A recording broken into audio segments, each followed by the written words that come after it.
The garage had been scrubbed until it smelled like a hospital corridor that had learned to hate itself. Bleach bit the back of the throat. Cold concrete exhaled dampness. Motor oil lingered like a memory that refused to die, a black sweetness under the antiseptic sting. The space had been converted, if that word could forgive what had been done, to a living quarters. A hospital bed bolted where the Porsche once slept, white rails gleaming like teeth, a monitor that breathed in green lines, a metal rack of syringes and wipes, a heater that clicked and failed and clicked again, unable to make warmth honest. He stood in the middle of it, hands trembling, mind louder than the heater, louder than the hum of the monitor. The garage was a box for thoughts you weren't supposed to have. It was where tools rusted and men hid. It was where the body remembered being useful. He hated that he had to come here to feel anything at all. She lay still, the former Olympic skier, neck immobilized, limbs arranged with the careful cruelty of necessity. From the chin down, she was a country he could not enter, a locked border. But her face, sharp as winter, was awake, eyes open, blue like altitude. Eyes that had once read ice at 60 miles an hour and now read nothing but him. Silent, judging. He told himself that judgment was a projection, a lie he put there so he could feel punished. He told himself many things in this room. Resentment came easy. It came with the smells. The bleach was for her. The oil was for him. Once the Porsche had idled here, engine ticking as it cooled, heat blooming into the space like an animal breathing. Once speed had been the answer. Now speed had been replaced by slowness so total it pressed on the chest. He resented the bed. He resented the ramps. He resented the way the house bent around her needs and forgot his. He resented his wife's careful voice when she came down here, as if speaking louder would break something that was already broken. He resented the medals on the shelf above the toolbox, the gold circles catching light, each one a reminder that glory had lived here and then had not. Dark urges did not arrive as monsters. They arrived as explanations, as a low voice that said, "You are invisible, you are trapped, you deserve to be seen, you deserve to feel powerful somewhere, anywhere." The voice said, "Look at her eyes, they are mirrors, they will keep your secret because they cannot move." The voice was wrong, but it was persuasive. The voice had learned the floor plan of his skull. He moved too close to the bed. He hated the sound of his shoes on concrete. He hated the way the heater clicked as if counting seconds. He hated the green line on the monitor, steady, forgiving. He hated the way her eyes followed him because they were the only thing that could. The room felt like a throat. He felt swallowed. What he did was small and enormous, shameful and pathetic, a compromising act born not of desire but of collapse. It was a violation of decency, not of flesh, a trespass against the self more than against her body, which remained untouched, unreachable. His breath fogged, his hands betrayed him. The garage smelled of bleach and oil and sweat and the metal tang of fear. He could hear his heart like a piston misfiring. He told himself to stop. He told himself this was a mistake. He told himself anything to keep from hearing the other voice, the one that said continue, because stopping would mean admitting what you are. The silent athlete watched. Her eyes did not blink. They did not forgive. They did not accuse. They simply existed, and in their existence they stripped him bare. Then the sound happened. A click. It was small, plastic, precise. It sounded like a gunshot in a room where echoes were not allowed. The heater clicked in sympathy. The monitor did not flinch. The smell of bleach sharpened. The click rearranged time. Before the click, there had been 1,000 excuses lined up like dominoes. After the click, there was only gravity. He turned. His wife stood in the doorway, framed by the yellow light of the house, a border between normal and this. Her face did not contort. It did not scream. It became still, the way water becomes still when something heavy is dropped into it. The phone was in her hand. The lens was aimed.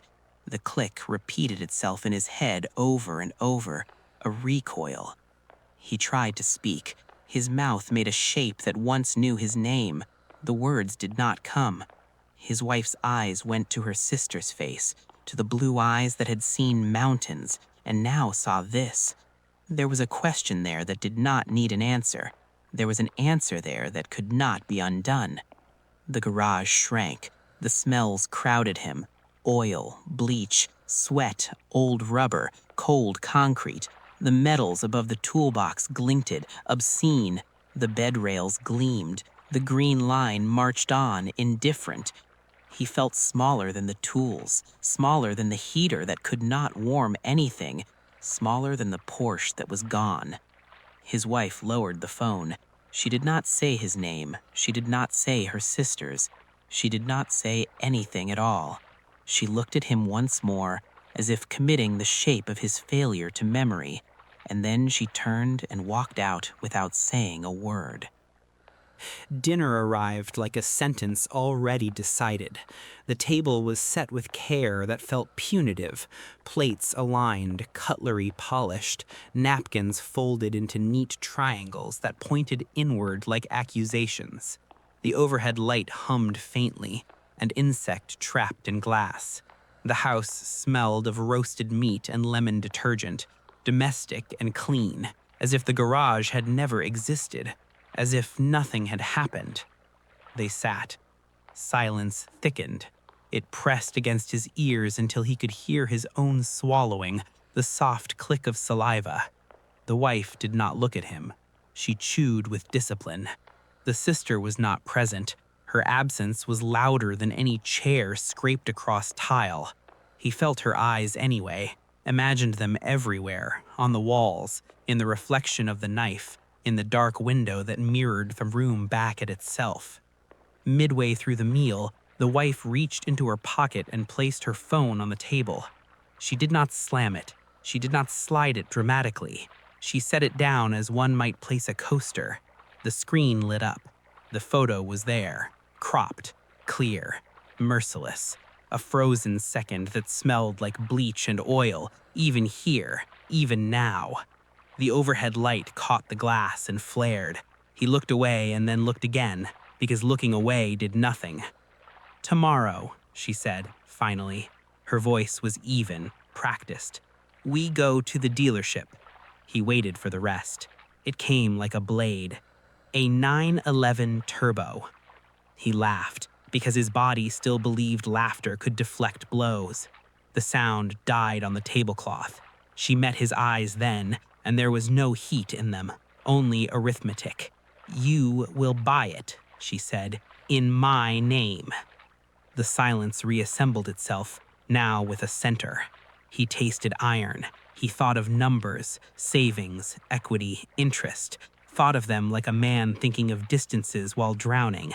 He said he couldn't. She tilted the phone a fraction of an inch so the photo caught the light again. "You will," she said. After that, days lost their edges. He moved through them as if wearing gloves. The dealership smelled like ambition and disinfectant, a cousin to the garage bleach, sweeter, more deceitful. Salesmen smiled with their eyes and shook his hand as if sealing a pact with the devil they did not believe in. Papers multiplied, signatures bled ink. Each stroke was a cut, loans stacked on loans. He felt the weight settle into his spine. At night, rage chewed him awake. It had a flavor now, copper and bitterness, the aftertaste of new car brochures and interest rates. He dreamed of engines screaming and woke to the quiet tick of the house cooling. He felt like a slave to an image, a man chained to a photograph that lived in a pocket. When the car arrived, it arrived as a miracle does, immaculate and obscene. The paint was flawless, depthless black, swallowing reflections. The interior breathed out that smell, the new car smell, synthetic leather and glue and promise. It was intoxicating. It made him nauseous. He sat in the driver's seat once, alone, before she came out. The steering wheel was perfect under his palms. The dashboard glowed like a cockpit. He inhaled and hated himself for how good it felt. She appeared with the keys already in her hand. "Out," she said, lightly. He stood on the driveway while she settled in, adjusted mirrors with deliberate slowness. She ran her hand along the door as if petting an animal she owned. The engine turned over with a sound that was almost a purr.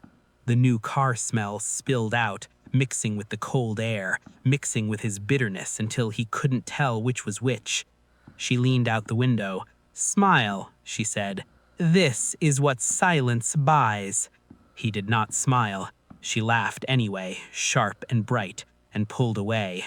The tires whispered. The Porsche blided, then accelerated, the sound climbing, beautiful and cruel. He watched the taillights disappear and felt something tear loose inside him, something that had been holding the rest together. The house was too quiet without the engine's echo. He paced, he sat, he stood again. His phone vibrated on the counter. Unknown number. He ignored it. It vibrated again, insistent, buzzing against the stone like an insect refusing to die. "Hello?" His voice was not his. There was static, then a professional calm that did not belong to him. Words assembled themselves into a shape he recognized too late. "There's been an accident," the voice said. "Are you the husband?" The new car smell lingered on his clothes, a ghost. He closed his eyes. In the silence that followed, he thought he heard the click of a camera, distant and final. The hospital released her with paperwork and apologies, with words shaped like gauze, with smiles that did not reach the eyes. He signed where they pointed. He nodded when they spoke. He learned new weights, new techniques, new ways to lift without lifting. He learned how to move a body that would not help him back. The car was not the Porsche. That was gone. The new car smell had burned away in metal and glass and fire. What remained was antiseptic, plastic, latex, the smell of a future narrowed to corridors and schedules. She did not speak on the ride home. She could not. Her eyes did the talking now. They moved, they tracked, they asked questions that would never receive answers. He drove slowly. He drove carefully. He drove like a man returning a borrowed thing. The garage waited. He had cleaned it. Again, bleach had learned this place. The concrete accepted it without gratitude. The heater clicked. The monitor hummed. There were two beds now, identical, facing each other. White rails, white sheets, a symmetry that felt like justice to him. He wheeled her in. The door rolled down with a mechanical sigh. The sound sealed them inside. The air cooled. The light flattened everything. The garage became what it had always wanted to be, a vault. He parked her bed opposite the other. He aligned the angles. He adjusted the height. He checked the straps. He checked them twice. He did it gently. He did it thoroughly. He had become very good at this. The sister watched. The former skier's eyes flicked from the door to the bed to his hands. She understood faster than the doctors, faster than anyone. Her face did not change. It had learned to hold itself. Her eyes sharpened, blue, cold, alive. His wife lay still. New stillness, unfamiliar stillness, shock stillness. Her breath rose and fell with help. The monitor translated her life into lines. She stared at the ceiling until he moved into her field of vision. Then her eyes found his. He stood between the beds. He stood where the Porsche had once slept. "I built this," he said. His voice was calm. It surprised him. It sounded finished. "I didn't know I was building it," he said, "but I was." Short sentences felt right. They landed. They stacked. "This place," he said, "it listens." The heater clicked. "You taught me silence," he said, looking at his wife. Her eyes widened, just a little. The sister watched everything. "You taught me price," he said. "Interest, penalties, how quiet can be bought." He turned his head. The sister's eyes did not blink. "And you," he said, "and you taught me endurance." He paced once, twice. The concrete accepted his steps. "I thought power was speed," he said. "Engines, noise, leaving." He shook his head. "It's not." He stopped between them again. Power is staying, he said. Power is routine. He reached for the chart on the wall. He tapped it with one finger. Every 4 hours, he said. Every 6. Every day. The wife's eyes moved faster now.